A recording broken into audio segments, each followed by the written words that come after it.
Colregs, 1972, Collision Regulations, Rule number 11. And it says about application. The application in rules stipulates, rules in this section, you mean in section B, apply to vessels in sight of one another. Remember, section B is Rule 11 up to Rule 19. It is as per our summary. So this apply to vessels which are in sight of one another. Let's start. Rule number 12. Rule number 12 stipulates about sailing vessels. So let's discuss about sailing vessel. When two sailing vessels are approaching to one another as to involve the risk of collision, one of them shall keep out the way of the other. It's very clear. According to this rule, when each has the wind on a different side, meaning one vessel has the wind on the starboard side, one vessel has the wind on the port side, the one which has the wind on the port side shall keep out the way of the other. Okay. In our animations, it's very clear. Vessel A has the wind on the port side. Vessel B has the wind on the starboard side. The rule stipulates whichever has the wind on the port side, which is vessel A, is very clear. She has to keep out the way of the other. Why is the drawing of the sail is on the starboard side? Because the sail, when it is blown, the sail drawing, the sail will be blown to the other side. So this is a real illustration of what would happen for a sailing vessel. Next,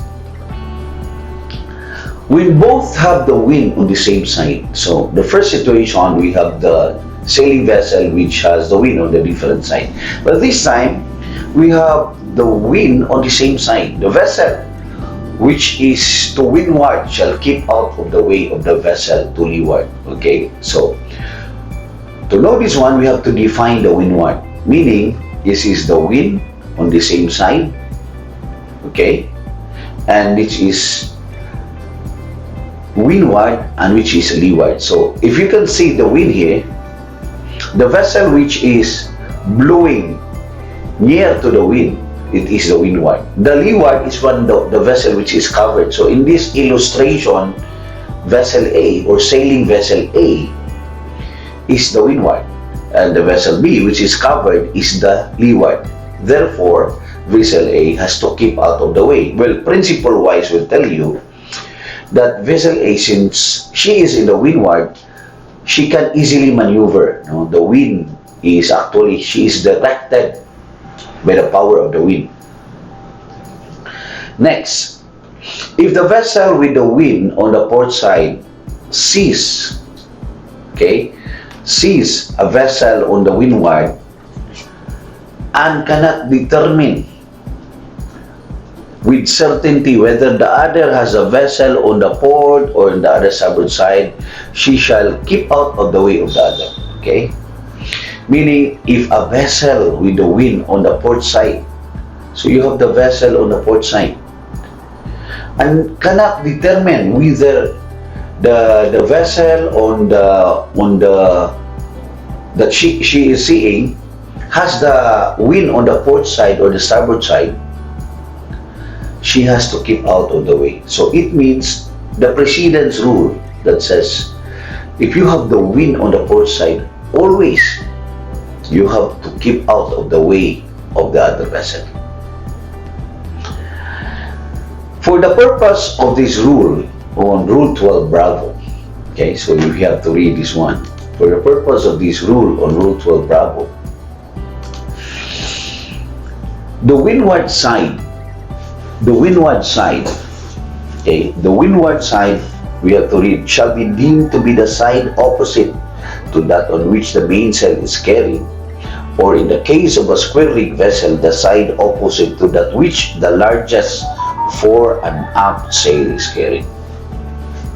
Okay, so if we have to again explain about this one. For the purpose of definition, the windward side shall be deemed to be the side opposite to that on which the mainsail is carried. That is Rule 12b. Let's go on, Rule 13. Overtaking vessel. So, our video would show this vessel is overtaking. You're driving a car and you are overtaking. So, normally I would apply the rules of the road also. It has some relevance on the rules of the road at land and at sea. No? So, let's move on. Rule 13. Alpha. Notwithstanding anything contained in these rules, called Part A, Sections 1 and 2, any vessel, any other than shall keep out of the way of the vessel being overtaking. Okay? Any vessel overtaking. If you're the one overtaking, it is your responsibility to keep out the way of the vessel being overtaken. Meaning, if you're overtaking, make sure that you are not impeding the way of the vessel you are overtaking. That is Rule 13 all about. So, Rule 13, it has some subsections, like the subsections Bravo. Any vessel shall be deemed to be overtaking when coming up with another vessel from a direction of more than 22.5 degrees above the beam. That is in such a position with reference to the vessel she is overtaking, that at night she would able to see only the stern light of the vessel but neither of the side lights. Okay, let me define this and in a more definite way, in elaborated way. In the drawing above, okay, remember that the side light, the side light is, you can only see the side light 22.5 degrees above of your beam. Meaning, in this drawing, the degree of side light is this 22.5 degrees above of your beam. That's your side light capacity, because your side light, you can only see if you are from the front, which is 90 degrees, then from the 90 degrees line, you have a 22.5. So all in all, it's 112.5, either side. So that means you can only see the visibility of the side lights from the front of the vessel, from the back of the vessel. But from the view from the back, you cannot see it, because you shall see the stern light of the vessel, which is 135 degrees. 135 degrees is actually, you divide it two, it will become 67.5 degrees. 67.5 degrees plus 22.5 would give you 90 degrees. Okay, so it's fully covered. So that means if you are running, the mouse would say from the stern, you can only see the stern light of the vessel. And in that situation, the rule stipulates that you are an overtaking vessel, because you are not seeing the side light of the other vessel. That is in the Rule 13 Bravo. Next, a vessel, again, deemed overtaking, regardless of any rule, an overtaking vessel shall keep out of the way of the vessel being overtaken, including a sailing vessel overtaking, including a sailing vessel overtaking a power-driven vessel. Regardless, you are a sailing vessel, but you are the one overtaking, you have to get out the way. Charlie, Rule 13. When a vessel is in any doubt whether she is overtaking or another, again, safe side will always, you shall assume that you are overtaking and keep out of the way or act accordingly. Okay?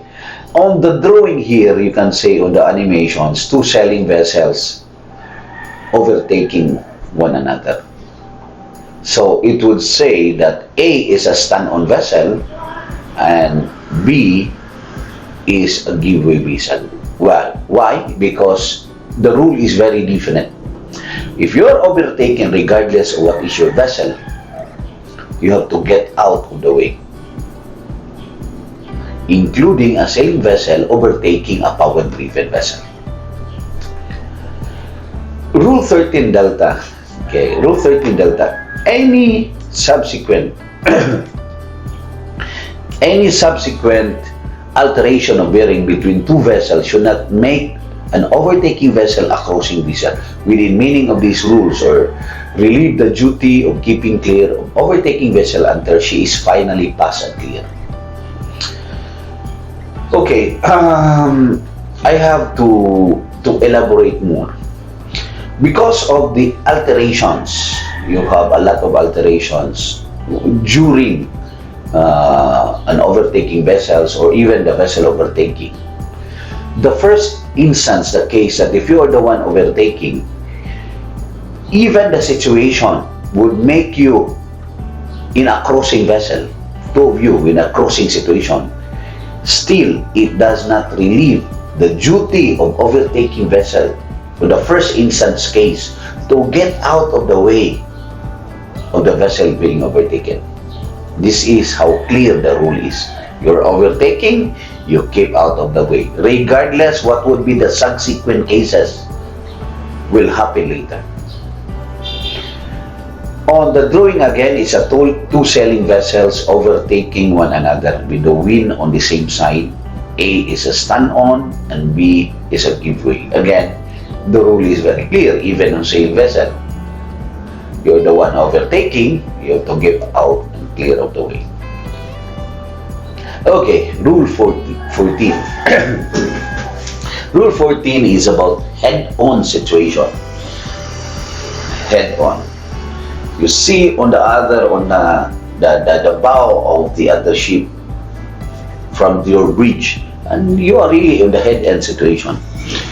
What is Rule 14 telling you all about this one? Okay. When two power-driven vessels are meeting in a reciprocal or nearly reciprocal course so as to involve risk of collision, each shall alter her course to the starboard side, so that each one shall pass port to port. Vessel on my bow, this is MB RODIEN PACA. Good evening, shall we pass each other port to port? Of course, you have the radio all the time.